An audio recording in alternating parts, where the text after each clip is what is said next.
Okay, hey guys, and welcome back to our remote writing workshop. So over the past couple of weeks, we've touched on showing versus telling a couple times. So in this episode specifically, we will talk about what that specifically means in the writing process. So Russian playwright Anton Chekhov once said, "Don't tell me the moon is shining, show me the glint of the light on the broken glass."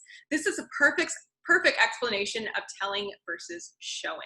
So tons of writers aren't born knowing how to do this. They must learn the technique themselves. So Erin, what is show versus tell? Really, overall, I would say it's allowing your readers to experience what your characters are going through without telling them.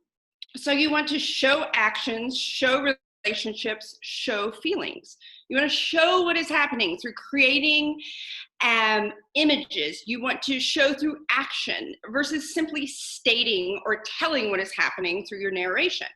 So, for instance, instead of telling a reader what you want them to know, for if you're writing a memoir, instead of saying, "My mother was a mean old woman," you would show that relationship and your mother's personality, her meanness, in a scene with action and dialogue.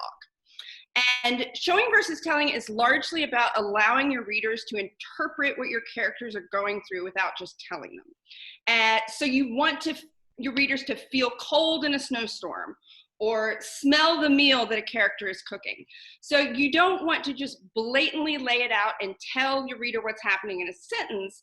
You want to create this atmosphere. You want to create emotions. You want the reader to feel these things, and you can do that by showing through dialogue, description, action, all of these many different techniques.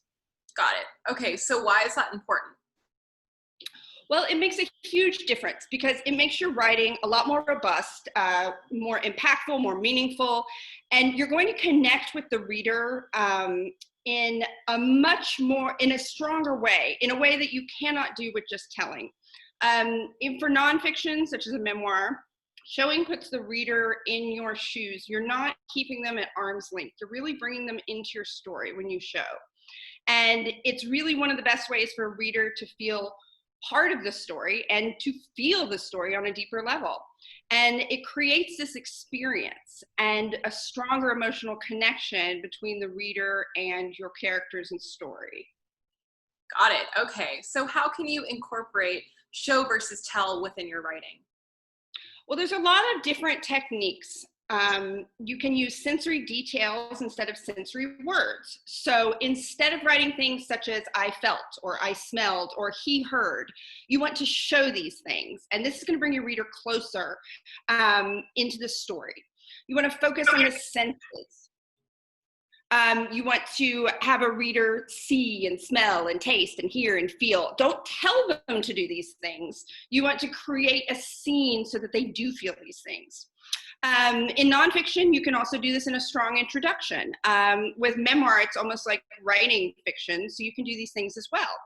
You can use dialogue to show plot points and character traits and voices and background. So instead of telling the reader, "This is what a character is like, and this is what happened to the character," you would instead, for instance, use a line of dialogue that shows how the character acts within their dialogue, that shows their personality in their words. They can talk about something in their background. So this is a way of showing these things.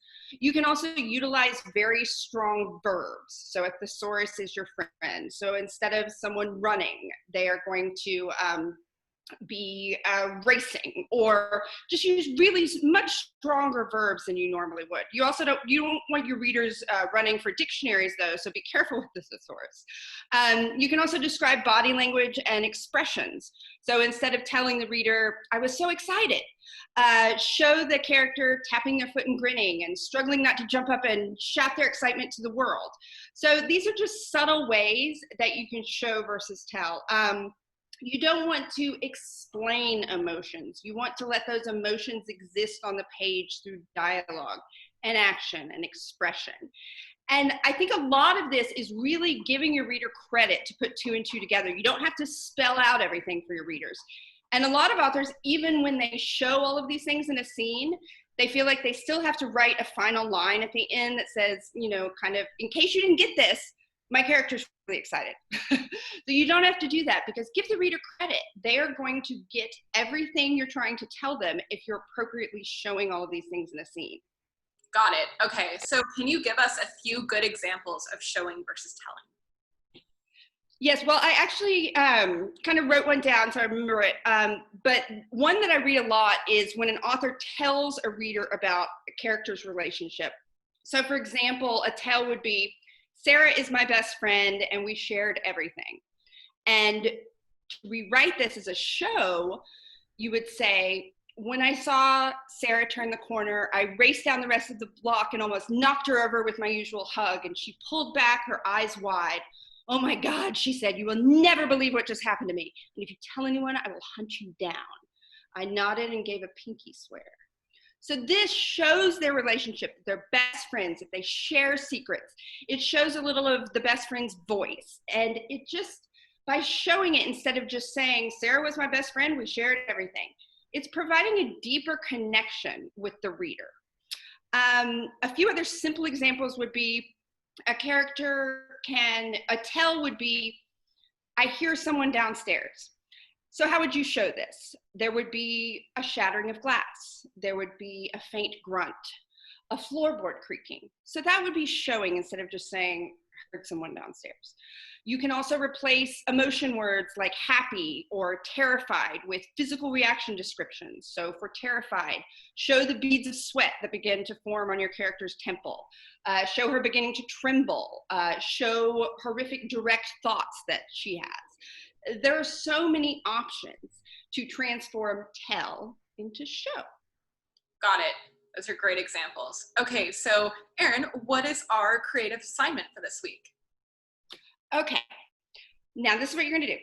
So go through a chapter of your writing and circle all of your tell words. So sensory words like feel or heard or smell. Circle all of those. Circle all of your emotion explaining words like sad, happy, angry, excited. Circle all of your emotion words like funny, terrifying, thrilling, and replace all of these tell words with action, images, and dialogue that show all of these same things. Completely eliminate the tell and show your readers instead. And it's going to be so much more compelling, and it's going to bring the reader into your story in a way you never thought possible. So that's your assignment. Amazing. Okay, I love it. So once again, thanks everybody for tuning in. Remember to tag us in all your creative exercises and engage with us on social media. Tell us how you're liking these videos, what you'd like to see more of, and we will see you guys next week. Bye, guys. Bye.